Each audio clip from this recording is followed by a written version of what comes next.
जय हिंद दोस्तों, स्वागत करते हैं आपके अपने यूट्यूब चैनल महात्मा स्टडी में। दोस्तों एसएससी फेज 13 का 28 जुलाई के थर्ड शिफ्ट का एग्ज़ाम हो चुका है। तो आज के इस वीडियो में हम 28 जुलाई के थर्ड शिफ्ट में जितने भी जीके जीएस के क्वेश्चन पूछे गए थे तो उस क्वेश्चन को हम डिस्कस करेंगे। तो आप लोग इस सेशन को लास्ट तक जरूर देखिएगा। तो चलिए वीडियो को स्टार्ट करते हैं।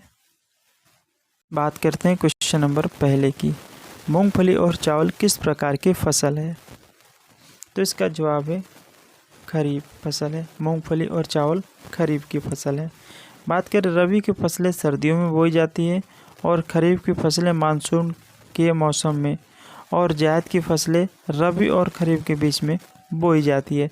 चलिए हम देख लेते हैं रबी की फसलें कौन से हैं। तो रबी की फसलें गेहूँ, जौ, चना, मटर, सरसों और अलसी, ये रबी की फसलें हैं। और खरीफ की सब फसलें की बात करें तो चावल, मक्का, कपास, ज्वार, बाजरा, गन्ना, मूंगफली और सोयाबीन, ये सब खरीफ की फसल है। और जायद की फसल से बात करें तो तरबूज, खरबूज, ककड़ी, करेला, सूरजमुखी, मूंग और उड़द, ये जायद की फसलें हैं। ये बहुत ही इम्पोर्टेंट है क्वेश्चन। चलिए आगे बढ़ते हैं, नेक्स्ट क्वेश्चन देखते हैं। प्रधानमंत्री उज्ज्वला योजना का मुख्य उद्देश्य क्या है? तो इसका जवाब है इस योजना का उद्देश्य महिलाओं को निःशुल्क एलपीजी कनेक्शन के माध्यम से खाना पकाने का स्वच्छ ईंधन प्रदान कर उनके स्वास्थ्य की रक्षा करना है। आगे बढ़ते हैं, बात करते हैं गाय के गोबर, जीवाश्म ईंधन, कोयला, जलाऊ लकड़ी और अन्य अशुद्ध ईंधन जैसे स्वास्थ्य के लिए हानिकारक पारंपरिक ईंधन के उपयोग को कम करता है। इसलिए उज्ज्वला योजना के तहत एलपीजी गैस प्रदान किया जाता है। आगे बढ़ते हैं, नेक्स्ट क्वेश्चन देखते हैं। वर्तमान अटॉर्नी जनरल कौन है? तो इसके जवाब है आर वेंकटरमणी है। वर्तमान में अटॉर्नी जनरल आर वेंकटरमणी है। इनसे पहले के वेणुगोपाल थे। बात करें महान्यायवादी की नियुक्ति भारत के राष्ट्रपति द्वारा संविधान के अनुच्छेद 76(1) के अंतर्गत केंद्रीय मंत्रिमंडल के अनुरोध पर की जाती है और वे राष्ट्रपति के पद पर बने रहते हैं। चलिए आगे बढ़ते हैं, नेक्स्ट क्वेश्चन देखते हैं। समुद्र में हलचल का मुख्य कारण क्या है? तो इसका जवाब है ज्वार भाटा। समुद्र में हलचल का मुख्य कारण ज्वार भाटा है। वही बात करें समुद्र में हलचल का मुख्य कारण ज्वार भाटा है, जो चंद्रमा और सूर्य के गुरुत्वाकर्षण बलों के कारण होता है। बात करें चंद्रमा का गुरुत्वाकर्षण सूर्य की तुलना में अधिक शक्तिशाली होता है क्योंकि यह पृथ्वी के करीब है। इसलिए यह ज्वार भाटा को प्रभावित करने में एक प्रमुख भूमिका निभाता है। आगे बढ़ते हैं, नेक्स्ट क्वेश्चन देखते हैं। केरल का लोक नृत्य कौन सा है? तो इसका सही जवाब है ओपन्ना। केरल का लोक नृत्य ओपन्ना है। बात करें ओपन्ना दक्षिण भारत के केरल में मप्पिला समुदाय के बीच सामाजिक मनोरंजन का एक लोकप्रिय रूप है जो पूरे केरल विशेष रूप से मालाबार में प्रचलित है। माना जाता है कि ओपन्ना शब्द की उत्पत्ति अरबी शब्द अफना से हुई है। आगे बढ़ते हैं, देख लेते हैं केरल के कुछ प्रसिद्ध लोक नृत्य कौन कौन से है। तो कथकली है, मोहिनी अट्टम है, अट्टम थुल्लक है, चिट्टी व नाट्यम है और तेयम है। ये केरल के कुछ प्रसिद्ध लोक नृत्य है। चलिए आगे बढ़ते हैं, नेक्स्ट क्वेश्चन देखते हैं। आवर्त में बाईं से दाईं ओर जाने पर परमाणु त्रिज्या किस प्रकार बदलती है?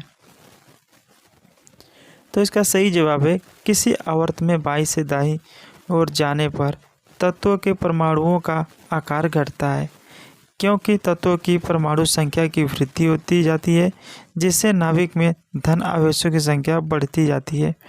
नाभिक में धन आवेशों की संख्या बढ़ने से इलेक्ट्रॉन पर नाभिक का आकर्षण बल बढ़ जाता है, जिससे परमाणु त्रिज्या अर्थात उसका आकार घट जाता है। आगे बढ़ते हैं, नेक्स्ट क्वेश्चन देखते हैं। नेक्स्ट क्वेश्चन क्या पूछा गया है? एक प्रश्न पूछा गया था भारत मध्य पूर्व एशिया आर्थिक गलियारा से पूछा गया था। तो इसके बारे में हम कुछ फैक्ट देख लेते हैं। भारत मध्य पूर्व यूरोप आर्थिक गलियारा एक नियोजित आर्थिक गलियारा है जिसका उद्देश्य एशिया, फारस की खाड़ी और यूरोप के बीच संपर्क और आर्थिक एकीकरण को बढ़ावा देकर आर्थिक विकास को बढ़ावा देना है। इसका एक मुख्य उद्देश्य है।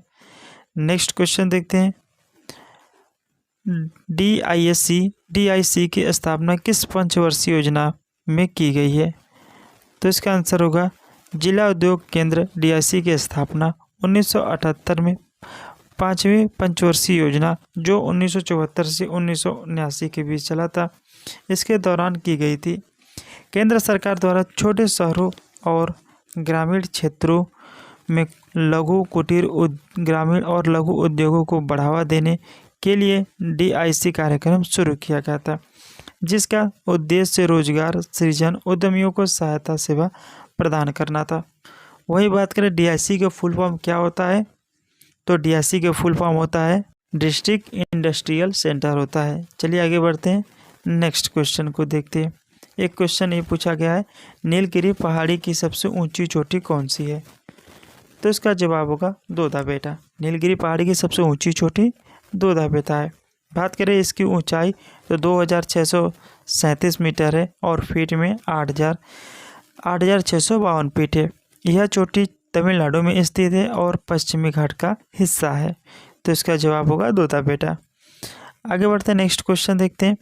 एक क्वेश्चन पूछा गया, अनुच्छेद 15 किससे संबंधित है?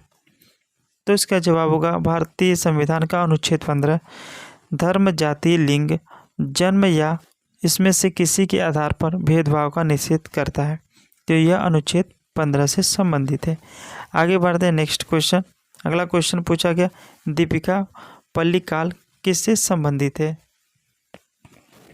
तो इसका सही जवाब है दीपिका पल्लिकाल स्क्वैश के खिलाड़ी से संबंधित है।